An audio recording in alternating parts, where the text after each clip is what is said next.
4 टुकड़े, 240 टाके और 1 गेंद।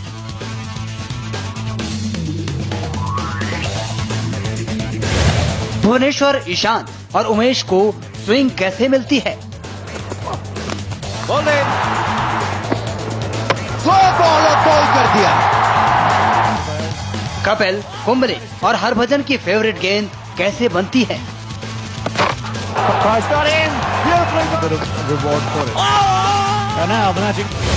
वो गेंद जिसने कपिल को हरियाणा हरिकेन बनाया, वो गेंद जिसने कुंबले को जंबो बनाया। चमड़े के 4 टुकड़े और धागों के ताने बाने कैसे बनाते हैं एक घातक गेंद? पहली बार टीवी पर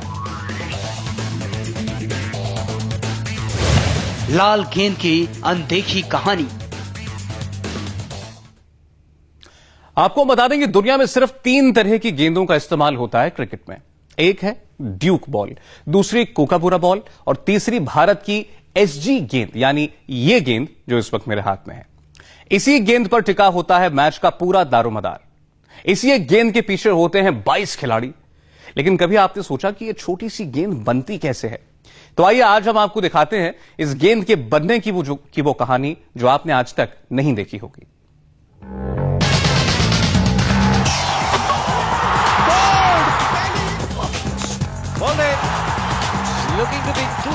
आपने इस गेंद से दुनिया भर के तेज गेंदबाजों को आउट स्विंग करते देखा होगा, इन स्विंग करते देखा होगा, स्पिनर्स को फ्लिपर फेंकते देखा होगा, गुगली फेंकते देखा होगा। लेकिन कैसे तैयार होती है ये गेंद? कितने लोगों की मेहनत लगती है इस गेंद को तैयार होने पे? आइए आज आपको दिखाते हैं इस गेंद के तैयार होने की पूरी कहानी, कैसे बनती है एक गेंद। ये जोश, ये जुनून और इस जज्बे की शुरुआत होती है इस चमड़े की पिटाई से। यही वो चमड़ा है जो तय करता है कि एक गेंद की तासीर क्या होगी। मैदान पर बल्लेबाजों से पिटने से पहले गेंद के चमड़े की यहां पिटाई की जाती है। दरअसल चमड़ा इतना सख्त होता है कि उसे मन मुताबिक ढालने के लिए पानी में भिगोकर मुलायम बनाया जाता है। फिर चमड़े को रोल करके लकड़ी के हथौड़े से पीटा जाता है।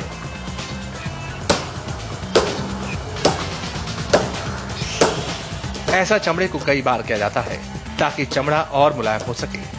जब चमड़ा मुलायम हो जाता है तो उसे कटिंग के लिए आगे भेज दिया जाता है। क्रिकेट बॉल बनाने के लिए सबसे इम्पोर्टेंट चीज़ होती है जो उसका लेदर होता है। तो जो सारा प्रोसेस स्टार्ट होता है वो लेदर से स्टार्ट होता है, उसकी टैनिंग और उसकी कलरिंग से, डाइंग से स्टार्ट होता है। और वहीं पे ही डिसाइड, उसी लेवल पे डिसाइड किया जाता है कि वो क्वालिटी जो है वो उतनी अच्छी है कि आप एक टॉप ग्रेड बॉल उससे बना सकते हैं कि नहीं बना सकते। कटिंग होने के बाद चमड़े को नापा जाता है।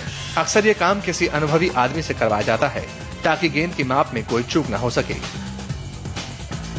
यहाँ न सिर्फ चमड़े का माप होता है बल्कि चमड़े की क्वालिटी के बारे में भी परख की जाती है। ये 4 लेदर के टुकड़े जो आप देख रहे हैं, इन चारों टुकड़ों को मिलाकर बनती है क्रिकेट की एक बॉल। अब बारी चमड़े के इन टुकड़ों को हाथों से जोड़ने की है। इसके लिए बाकायदा सूत तैयार की जाती है, वो भी हाथों से। सूत को तैयार करने के बाद उसे गेंद को स्टिच यानी सिलाई करने के लिए आगे भेज दिया जाता है। गेंद पर सिलाई का काम बेहद बारीकी से किया जाता है। 2 कटे हुए चमड़ों को जोड़कर कारीगर उसमें सूत की सिलाई करते हैं। इन 4 लेदर के टुकड़ों में से 2 टुकड़ों को आपस में जोड़ा जाता है और इस तरीके से राउंड शेप दी जाती है। उल्टी तरफ सिलाई पूरी होने के बाद इसे लकड़ी पर पीटकर सीधे किया जाता है। इस बीच गेंद के अंदर के कोर को बनाने का काम भी चलता रहता है। कप बनने के बाद गेंद के अंदर के कोर को बनाते हैं। कोर यानी गेंद का दिल। इसके बिना गेंद उछल नहीं सकती। ये कोर बनता है 2 चीजों से। ये जो लकड़ी के टुकड़े आप देख रहे हैं, ये कॉर्क की लकड़ी है। इन लकड़ी के टुकड़ों और इस प्लास्टिक की बॉल को बनाकर एक प्रॉपर बॉल बनाई जाती है। कॉर्क से गेंद को उछाल मिलता है, लेकिन इस उछाल के लिए गेंद के अंदर के कोर को कई बार कॉर्क के टुकड़ों के साथ बांधा जाता है और इसे बांधने के लिए गीले ऊन से बांधा जाता है और उसे हथौड़े से पीट कर गेंद का आकार दिया जाता है। रबड़ की गोली का इस्तेमाल, उसके ऊपर कॉर्क, ये कॉर्क एक आसान सीधा साधा कॉर्क नहीं, ये पोर्चुगीज से इंपोर्ट किया जाता है कॉर्क, जो बॉल उस रबड़ की गोली के ऊपर लगा के, जो हम सूतली देख रहे हैं इस समय कारीगर बांध रहे हैं, वो एक्चुअली मरीनो वूल का इस्तेमाल किया जाता है। इंटरनेशनल बॉल की मैं बात कर रहा हूं, मरीनो वूल का इस्तेमाल किया जाता है कॉर्क के उस गोली के ऊपर और कॉर्क लगाकर, क्योंकि मरीनो जो वूल है वो ऑस्ट्रेलिया से इंपोर्ट होती है। मरीनो गोट है जिसकी वूल का इस्तेमाल किया जाता है और 5 लेयर बनती हैं उस छोटी सी गोली के ऊपर। जब कोर को तैयार करने का काम पूरा हो जाता है तब उसे सुखाने की लंबी प्रक्रिया शुरू होती है। ये दिनों में नहीं बल्कि महीनों में होती है। कॉर्क के बने इस गोले को इस ड्राई चैम्बर में लगभग 1 से 2 महीने के लिए सुखाया जाता है। गेंद के अंदर का कोर जितना सूखेगा गेंद उतनी ही मजबूत और उम्दा होगी। एक तरफ गेंद का कोर सूख रहा होता है तो दूसरी तरफ गेंद की खोल बनाने का काम जारी रहता है। हाथ से सिलाई करके तैयार हुए बाहरी टुकड़ों को अब मशीन से दबाकर बाकायदा गोल शक्ल दी जाती है। ये देखिए, ऐसे आकार देने के वक्त जो भी चमड़ा ज्यादा होता है उसे काटकर निकाल दिया जाता है। इस पूरी प्रक्रिया से गुजरने के बाद गेंद का कवर पूरी तरह तैयार है। अब इसके अंदर एक लेप लगाया जाता है। लेप को सुखाने के बाद अब 2 कटे हुए अर्ध गोलाकार चमड़े को तौला जाता है। इसके साथ गोलाकार कॉर्क को भी माप लिया जाता है। कॉर्क से बने इस गोले को 1.5 से 2 महीने सुखाने के बाद इन लेदर के 2 टुकड़ों को बीच में फंसाकर इनका वजन किया जाता है ताकि इनका वजन बिल्कुल भी ऊपर नीचे ना हो। इस वजन का खास ध्यान रखा जाता है। अगर हम वेट की बात करें इंटरनेशनल स्टैंडर्ड में 5.5 आउंस 5.5 आउंस की बॉल होनी जरूरी है, तभी कॉर्क और लेदर को इकट्ठा तोला जाता है कि तोलने के बाद ऐसा ना हो कि बॉल बहुत हल्की हो या बहुत भारी हो, कि वो इंटरनेशनल स्टैंडर्ड्स में पास होनी बहुत जरूरी है। अब बारी होती है गेंद के सिलने की। ये सिलाई इस गेंद में जान डालती है और इसे 2 चरणों में किया जाता है। इसके लिए खास तरह के धागों का इस्तेमाल होता है। गेंद का वजन हो जाने के बाद शुरू होती है सिलाई की प्रक्रिया। सिलाई के लिए इस खास धागे को एक खास किस्म के एडेसिव से तैयार किया जाता है, कुछ इस तरीके से। धागा बनाने के बाद शुरू होती है गेंद की सिलाई। पहले चरण की सिलाई को लेप स्टिचिंग कहते हैं। इसके लिए गेंद को स्टील के 2 सांचों के बीच दबाया जाता है और फिर इसकी सिलाई होती है। सिलाई के दौरान गेंद के चमड़े इंसानी होंठ की तरह उभर आते हैं, इसलिए इन्हें लिप स्टिचिंग कहते हैं। लिप स्टिचिंग के बाद बॉल की वैक्सिंग की जाती है। वैक्सिंग करने के बाद बॉल को हीटर से सुखाया जाता है। इस पूरी प्रक्रिया के दौरान मशीन का इस्तेमाल नहीं होता। यहाँ हाथों से ही गेंद को घुमा घुमा कर सेंका जाता है और धीरे धीरे पूरी गेंद पर मोम की परत एक बराबर फैल जाती है।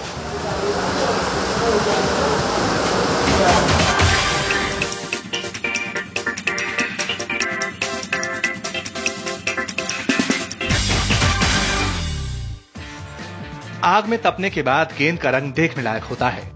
पूरी गेंद पर लाल रंग एक बराबर होता है। इसके बाद हुनरमंद हाथ गेंद की दूसरी और अंतिम सिलाई शुरू करते हैं।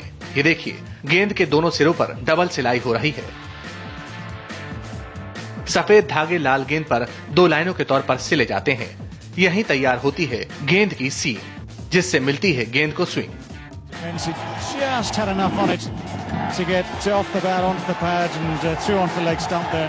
गेंद में उभरी हुई सीम की वजह से गेंदबाज गेंद को इन स्विंग या फिर आउट स्विंग कराते हैं।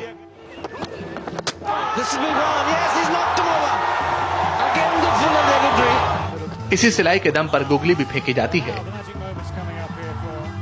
इसलिए इन सफेद धागों की मजबूती और सिलाई का तरीका बेहद अहम है। जब तक अंदर की सिलाई नहीं होगी तो एक शेप नहीं आएगा बॉल को। बहुत जरूरी है अंदर की सिलाई, बहुत फाइन सिलाई है। अगर हम ध्यान से इस समय अपनी स्क्रीन पर देखें, जो मेरी उंगली आप देख रहे हैं, बहुत फाइन सिलाई है यहाँ पर। इसको इकट्ठा जोड़ा जाता है, तभी ये लेदर हर समय उठा हुआ लेदर होता है, क्योंकि बॉल जो जोड़ी जाती है अंदर से उसकी सिलाई करके और इकट्ठा एक शेप उसको दिया जाता है। डबल सिलाई होने के बाद बॉल कुछ इस तरीके से दिखती है और लगभग आधी से ज्यादा तैयार हो जाती है। सिलाई का काम पूरा होने के बाद ही गेंद को फिर से आकार दिया जाता है। देखा जाता है कि कहीं सिलाई के दौरान गेंद के आकार में कोई फर्क तो नहीं पड़ गया। इसके लिए इसे लकड़ी के दो पार्टों के बीच गोलाकार तरीके से दबाया जाता है। गेंद तैयार है, लेकिन बाजार में उतरने से पहले इस पर कंपनी का नाम उकेरा जाता है।